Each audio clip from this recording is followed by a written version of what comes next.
rekan sekalian, ada yang baru kenal, ada yang sudah pernah kenal saya. Saya Dr. Kristiana, spesialis mata. Terima kasih sudah datang.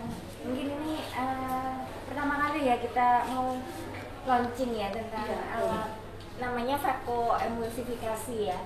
Suatu alat untuk mengatasi katarak, operasi, untuk alat operasi ya. Sebenarnya bukan barang baru sih, cuman ya kebetulan Siloam baru membelinya. Jadi alat ini khusus untuk operasi katarak ya, untuk mengatasi kebutaan katarak, di mana mungkin bapak ibu sekalian, mbak-mbak sekalian udah sering dengar ya katarak apa sih, apa gejalanya, bagaimana mendeteksi orang ini katarak atau bukan. Sehingga mungkin kalau ada orang tua kita atau saudara kita yang penglihatannya menurun, mungkin bisa, oh ini mungkin katarak, butuh dilakukan operasi gitu, ya. Kita lanjut langsung aja ya, sedikit saya beri penjelasan backgroundnya ya, tentang buta. Jadi salah satu penyebab kebutaan itu adalah katarak. Nah, tapi kita harus mendefinisikan dulu apa yang disebut buta. Sebenarnya buta bukan orang yang benar-benar nggak lihat, nol penglihatannya gelap, ya. Tapi bisa juga yang disebut di sini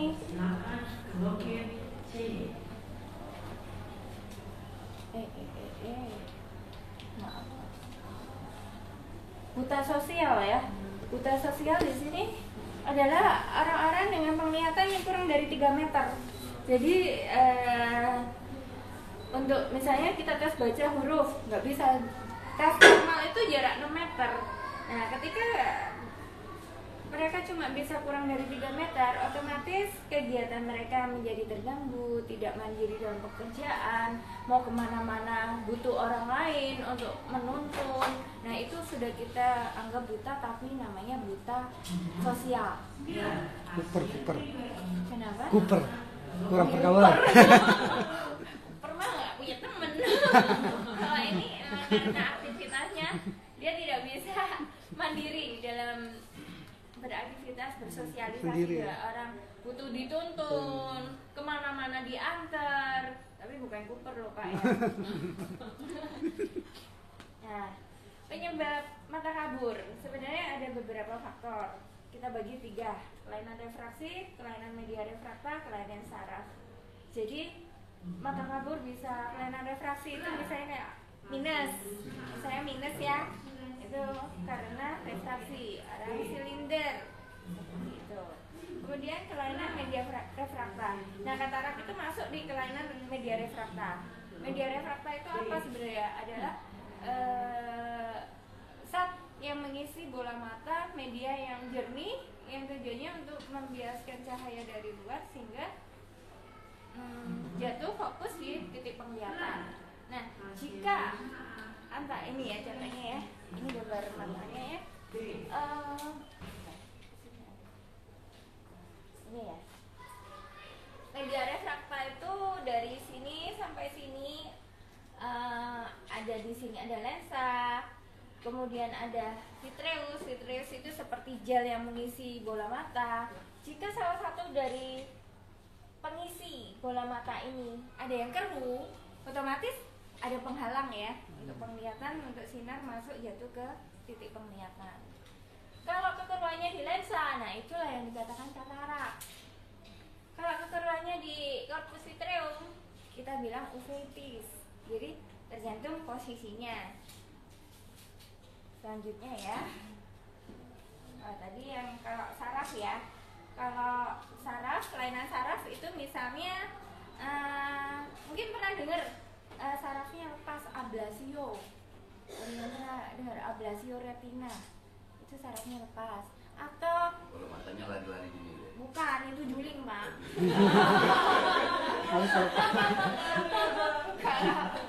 Kalau kelainan saraf itu sarafnya ada masalah, misalnya orang kencing manis, mungkin ada saudara atau rekan-rekannya yang menderita kencing manis, kemudian penglihatannya kabur, itu kemungkinan karena sarafnya manifestasi dari kencing manis tersebut, ya. Selanjutnya. Nah, ini salah satu, ini pteridium yang sering rancu ya. Ini salah satu contoh penyakit. Ada selaput di sini, sering rancu sama katarak. Kadang pasien-pasien itu datang, mata saya ada putih-putihnya nih, ada selaputnya, katarak saya. Padahal ini bukan katarak, bukan. Ini yang paling sering rancu. Jadi dia cuma pertumbuhan selaput, tidak menurunkan penglihatan. Penglihatannya bagus, nggak kabur, nggak ada masalah. Tapi nggak membahayakan. Tidak membahayakan. Cuma dilihat nggak enak. Oh, cuma Bisa dilihat. dibersihkan. Bisa. Kalau ini tinggal dikelupas, udah bersih, nggak masalah. Enak ya dok ya. Ini gimana dok? Pakai apa kelupasnya? Dioperasi. Cuma kelupas ringan cuma ringan aja, selaput aja dia ini timbul karena ekspos dari ultraviolet debu lama, bisa seperti ini. Banyak sekali sih pekerja tambang sering sekali. Atau yang banyak Bukan faktor makanan atau apa jadi enggak ya? enggak, Alamnya. iya bukan, tapi karena ultraviolet. Jadi makanya seringnya di pojok-pojok sini kan, mantulnya di pojok. Ya, nggak bahaya, jangan takut. Kalau ada yang temennya seperti ini, bilang nggak usah khawatir, itu pas aja udah bersih. Nah, lanjut ya. Nah ini katarak ya. Katarak sebenarnya adalah suatu penyakit yang menyebabkan kebutaan tapi recoverable. Jadi bisa ditangani, lihat lagi sebenarnya. Beda sama kayak kebutaan karena kelainan saraf yang kayak kencing manis yang menyerang sarafnya. Itu biasanya kalau udah buta menetap karena ada perdarahan, ada saraf yang lepas, itu biasanya menetap. Kalau katarak itu menyerang semua usia. Memang sih sebagian besar pada orang tua. Itu namanya yang katarak senilis ya. Tapi tidak menutup kemungkinan ada bayi. Mungkin ada yang pernah dengar ya, bayi ada bayi yang katarak. Itu katarak kongenital. Biasanya bawaan lahir. Misalnya ibunya kan yang hamil ya. Tapi kan karena bapaknya kan ibunya. Iya.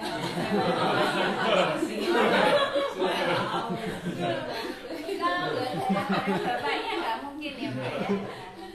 Jadi ibunya terinfeksi sama kehamilan, misalnya lelah dari morbili yang paling sering tokso itu menjadi penyebab kebutaan pada bayi. Katarak ya, katarak kongenital bayi. Kemudian katarak yang menyerang usia dewasa muda itu kita namakan katarak juvenil ya. Usia-usia 4 tahun baru ketahuan, bukan bawaan lahir, dia muncul misalnya karena gangguan metabolisme, bisa seperti itu. Ya. Atau katarak yang muncul karena penyakit lain seperti diabetes mellitus, kencing manis ya. Kencing manis itu udah menyerang sarafnya, menyerang lensanya juga. Jadinya lensa itu yang seharusnya keruhnya pada usia-usia tua, memang tidak semua orang usia tua mengalami katarak ya, tapi dengan adanya kencing manis akan dipercepat, lebih cepat. Atau katarak misalnya karena penggunaan obat-obat tertentu yang mengandung steroid ya, penggunaan obat tertentu yang rutin, misalnya obat anti gatal ya, yang paling sering itu obat alergi, obat asma, terus obat pegelinu. Itu memicu katarak kalau penggunaannya tidak terkontrol ya. Seringkali misalnya minum jamu-jamuan itu ada steroidnya. Ini Mbak, ini kita belum jamu. Jamu apa mas? Bahaya kamu sih. Dari adik kita belum jamu. Nah ini katarak senilis, katarak karena yang muncul pada usia tua karena proses degeneratif ya, penuaan. Ini contoh gambar katarak yang sudah matang. Jadi yang katarak itu yang terserang ini lensanya ini jadi keruh. Nah kalau penampakan dari depan aslinya seperti ini, jadi kayak putih susu gitu ya? Putih susu. Ini udah matang. Kalau seperti ini pasiennya paling cuma lihatnya gelap terang aja. Katarak tidak pernah sampai gelap total 0, tidak.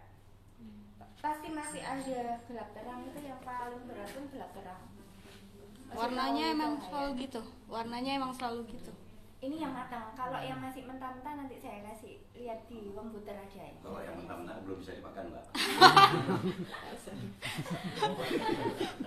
Nah ini ya, keluarnya yang pasti penglihatannya kabur tanpa sakit, tanpa merah, tanpa ada keluhan yang lain ya, nggak ada belean, cuma kabur, murni kabur, silau. Kalau lihat cahaya saya itu kayak membias berpendar, itu bisa katarak ya.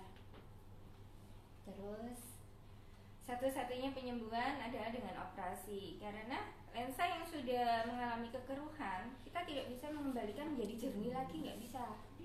Obat yang kita berikan misalnya konsumsi malam nggak bisa, kalau udah keruh dia operasi.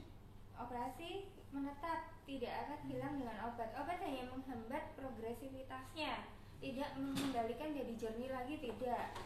Jadi kalau misalnya kataraknya memang ketahuannya masih tipis ya, masih belum matang, penglihatan masih kaburnya tidak seberapa, cuma kena sinar agak membias, biasanya pasiennya juga belum mau dioperasi. Nah seperti itu biasanya kita kasih tetes supaya menghambat progresnya, supaya nggak cepet kayak putih gitu. Tapi sering dok, setelah dioperasi, memang yang pasien-pasien data yang usia tua kan, benar memang harus operasi lagi. Apa memang sering jadi begitu kok? Ternyata bisa operasi dalam waktu itu lagi. Katarak yang sudah diambil, lensa ini sebentar lensa ini ya. Nah ini kan proses pengambilannya. Ini lensanya yang kataraknya. Ini lensa. Ini bagian depan mata kita, kornea ya, yang paling depan. Nah ini kita ada sayatan, kemudian lensanya ini keluarkan. Nah lensa yang katarak ini setelah dikeluarkan ya sudah, nggak ada lensanya. Sebenarnya bukan kataraknya kambuh, bukan. Tapi biasanya yang terjadi adalah ketika lensa dikeluarkan, keluar ya, nanti kita pasang lensa tanam, lensa buatan ya, lensa pabrik. Nah, lensa pabrik ini kita tanam di sini, yang membuat biasanya nggak lihat lagi atau butuh operasi lagi, itu karena ada kekeruhan di selaput pembungkusnya. Ini kan ada selaput ya, ini kita tinggal, ini tidak kita ambil selaputnya. Jadi lensa ini kan dibungkus sama selaputnya bagian depannya kita buka, terus lensanya dikeluarin, selaputnya tinggal buat tempatnya lensa buatannya. Nah yang sering keruh kembali itu adalah selaput tempatnya ini, penyangganya. Nah itu yang biasanya dioperasi lagi, operasi ringan sih, dibuatkan lubang supaya kekeruhan yang menghalangi visual aksis penglihatannya bebas. Tapi kalau sekarang sih sudah dengan laser bisa ya, jadi nggak usah buka lagi, nggak usah operasi ulang yang buka ya, dengan laser aja udah cukup. Duduk di laser 5 menit sudah selesai, nggak masalah. Ini proses operasi, ini manual ya, jadi manual, nggak pakai mesin nih. Ini lensanya itu diambil secara utuh ya, utuh dikeluarin. Tapi kalau yang mau diperkenalkan ini kan dengan teknik vakoemulsifikasi, itu lensa tidak dikeluarkan secara utuh seperti ini, tapi dihancurin, lensanya dihancurin seperti bubur, terus disedot keluar, dihancurin seperti bubur dengan gelombang ultrason. Jadi dia makanya kenapa operasi Veko itu tanpa jahitan, lukanya cuma 1,7 mm, kecil sekali, tanpa jahitan, sehingga disedot keluar kayak ada ini ya, alat untuk penyedotnya, penghancurnya, sedot keluar udah selesai. Kemudian dipasang lensanya pun lensa khusus, lensanya lipat sehingga bisa masuk. Kalau bedanya dengan yang cara manual tadi, dengan yang cara itu tingkat bahayanya mana apa enggak sama? Gini, kalau tingkat bahaya sebenarnya kalau yang teknik manual, karena sayatan otomatis harus lebih lebar ya, harus lebih lebar untuk mengeluarkan lensa yang utuh.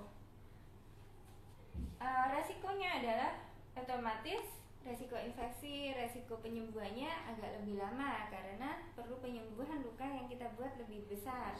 Nah, tapi kalau teknik yang Fako itu lukanya kecil sehingga resiko infeksi juga ditekan, penyembuhannya lebih cepat. Nah, ini lensa, gambar lensa tanam yang dimasukkan ya, tidak dimasukkan dalam bola mata. Gantiin lensa, ini kataraknya dikeluarin, lensa kataraknya dikeluarin, diganti ini. Nah, ini larangan-larangan setelah operasinya sih. Sebenarnya operasi katarak itu bukan operasi yang berat ya, operasi yang cukup simpel sebenarnya, cepat dilakukan, paling setengah jam sudah boleh pulang, rawat jalan. Cuman nggak boleh kena air, dijaga karena tetap ada sayatan kecil, sekecil apapun ada jalan masuk kuman. Iya, kita harus menunggu menutup. Meskipun banyak yang klaim, oh nggak masalah, udah operasi pakai Fako boleh aja kena air. Tapi kalau saya lebih kita lebih baiklah menunda seminggu, apa salahnya sih, daripada ada rembesan air yang kita nggak tahu airnya steril apa enggak yang kita buat mandi kan, kuman ikut masuk rembes, infeksi lah bola mata sayang. Ya gini kan, nggak pakai baju.